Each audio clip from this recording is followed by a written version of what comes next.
Assalamualaikum warahmatullahi wabarakatuh. Kembali lagi di video perkembangan amyloid beta inhibitor sebagai penyakit Alzheimer. Ini adalah video part ketiga dari sesi ini. Di part 1 dan part 2 sudah saya jelaskan mengenai apa itu amyloid beta dan perannya dalam Alzheimer disease. Kemudian juga di part 2 saya jelaskan mengenai beberapa drug discovery yang sedang dan akan dilakukan untuk amyloid beta ini, di mana beberapa obat sudah masuk clinical trial fase 2 dan fase 3. Nah, di part 3 ini saya akan menjelaskan mengenai beberapa potensi tanaman herbal, kandungan dari tanaman herbal yang sudah diteliti potensinya sebagai amyloid inhibitor untuk penyakit Alzheimer. Nah, ketiga senyawa yang saya gunakan pada video ini adalah dari senyawa kurkumin, resveratrol, dan EGCG.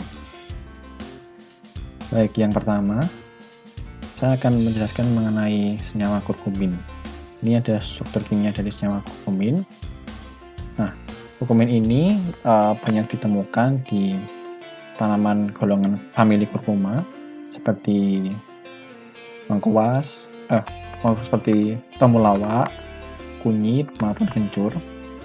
Dan kurkumin ini memiliki struktur yang unik karena memiliki dua cincin benzen di posisi kanan dan kiri, dan dengan memiliki dan adanya ikatan rangkap konjugasi dan adanya diketon di bagian tengah.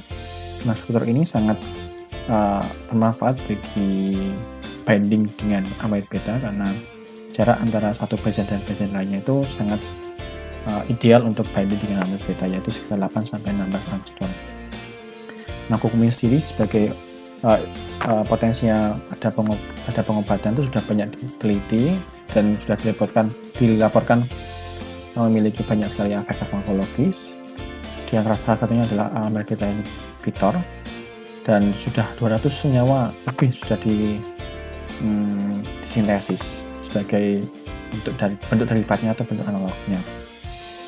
Nah, kurkumin ini berdasarkan studi komputasi itu pada bagian hidroksil group, bagian posisi para dan juga struktur diketon itu berperan pada pembentukan ikatan hidrogen dengan asam amino lisin 16 dan juga fenilalanin 20 seperti gambar ini.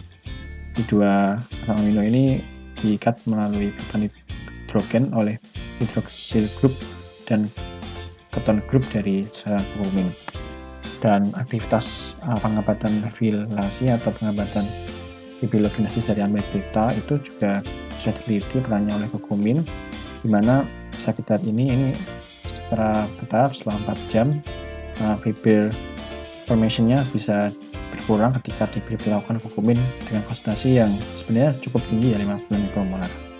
Nah, dengan efek dosis 50 mikromolar ini yang dianggap terlalu tinggi, banyak sekali penelitian yang melakukan modifikasi struktur kurkumin sehingga akan diharapkan bisa memperoleh efek yang lebih bagus. Nah, beberapa penelitian terkait kurkumin yang bertujuan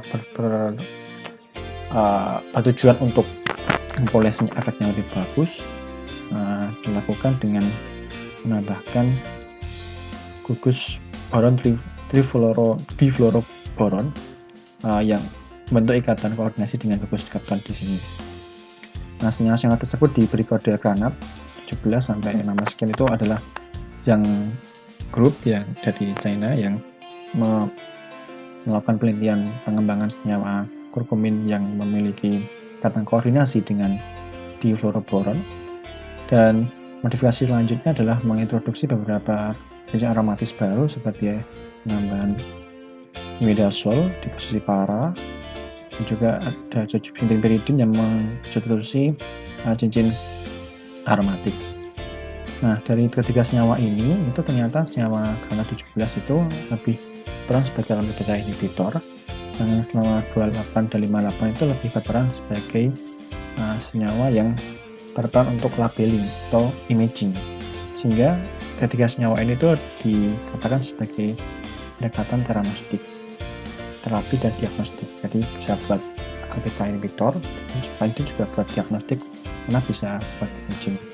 Yang ketika disinari oleh infrared itu bisa memancarkan warna merah sebagaimana kita lihat ini. Nah, juga adanya imidazole ini itu berfungsi sekali untuk membentuk ikatan, membentuk kelat dengan logam, salah satunya copper ya, melalui ikatan koordinasi seperti ini. Nah, kemudian senyawa kedua yang saya kenalkan adalah senyawa resveratrol. Senyawa resveratrol ini senyawa yang banyak terkandung di anggur ya, grapefruit, dan senyawa ini sudah dibuktikan juga potensinya sebagai amyloid beta inhibitor, di mana efeknya itu lebih pada penghambatan agregasi dibanding fibrilasi. Bagaimana kita lihat dengan dari carry value ini tuh lebih rendah nilai carry value-nya pada monomer amyloid beta dibandingkan fibril, sehingga efeknya itu ketika penghambatan fibrilasi lebih rendah. Kemudian juga masalah terkait resveratrol adalah terkait low viability dan blood-brain barrier penetration, sehingga modifikasi resveratrol juga perlu dilakukan. Nah, salah satu pendekatannya adalah dengan melakukan hybrid antara resveratrol dengan cleoquinol, yaitu suatu senyawa yang bisa membentuk kelat dengan logam karena adanya struktur piridin, terutama bagian atom nitrogennya ini akan membentuk kelat bersama dengan atom oksigen dengan logam. Nah, kombinasi senyawa ini hybrid dari resveratrol dan cleoquinol ini juga dikembangkan oleh Lu et al, di mana senyawa 5D, 10 dan C1 ini selain juga ada bagian resveratrol, juga ada bagian yang berperan untuk membentuk kelat seperti bisa kita lihat ini, ada atom amin dan juga hidroksil group, juga di 10D mirip dengan 5D ya, dan juga senyawa C1 yang ini bagian ini sangat mirip dengan cleoquinol, ada cincin piridin dan juga benzen yang memiliki hidroksi atau fenol. Nah, dari ketiga senyawa ini, senyawa yang paling important ternyata adalah senyawa C1 karena memiliki perbedaan signifikan dengan resveratrol dibandingkan senyawa 5D dan 10D. Selain itu juga C1 memiliki penetrasi blood-brain barrier yang lebih bagus dibanding senyawa yang lainnya 5D dan 10D, sehingga senyawa C1 ini lebih promising dibandingkan yang lainnya. Nah, analisis komputasi terkait ketiga senyawa tersebut menunjukkan bahwa peran dari hidroksil group ya, ini hidroksil group ini ternyata sangat berperan penting untuk membentuk ikatan hidrogen sebagaimana juga dikokumin ya, baik itu senyawa 5D, 10D dan C1 ketiganya itu membentuk berinteraksi dengan amyloid beta melalui hidroksil group melalui ikatan hidrogen dengan hidroksil group. Nah, senyawa yang ketiga adalah EGCG. Senyawa EGCG ini atau epigallocatenogalat sebagaimana ini adalah golongan flavonoid, dan senyawa ini banyak ditemukan di teh, yang mana efek dari EGCG ini terkait amyloid beta inhibition is by remodeling struktur fibril. Nah, ini menarik. Jadi dia tidak mendegradasi tapi berinteraksi kemudian memodeling dari awalnya neurotok berupa fibril yang toksik sebagaimana di sini menjadi fibril yang non toksik. Jadi eksistensi fibril itu masih ada tapi bisa menjadi tidak toksik gitu. Ini menarik. Nah, efek fibrilasinya bisa kita lihat di sini ya, menggunakan atomic force microscopy. By the time itu melakukan EGCG itu bisa menurunkan jumlah fibril, dan strukturnya ya ketika diberi melakukan EGCG itu yang awalnya banyak sekali yang berupa betasid itu menjadi berkurang betasidnya dan lebih banyak yang berupa coil.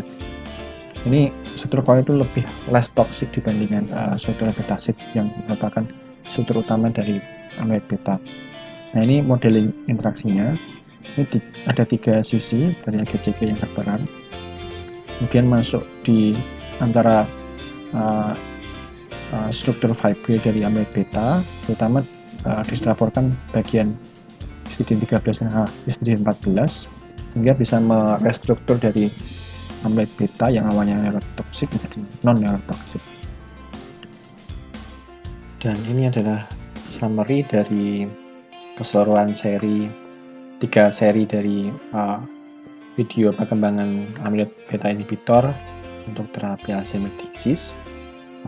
Di sini kita mempelajari bersama bahwa amyloid beta merupakan suatu protein yang menjadi target penting bagi Alzheimer's disease, dan beberapa obat-obat yang dikembangkan sebagai amyloid beta inhibitor itu bisa mempelajari berdasarkan struktur dalam amyloid beta itu sendiri, karena di bagian misalnya seperti contoh bagian 1 dan sampai 6 ini adalah lebih pada penggunaan untuk vaksin aktif imunoterapi, sedangkan pada bagian yang lainnya merupakan peran atau target yang bisa potensial bagi senyawa kimia atau small molecule.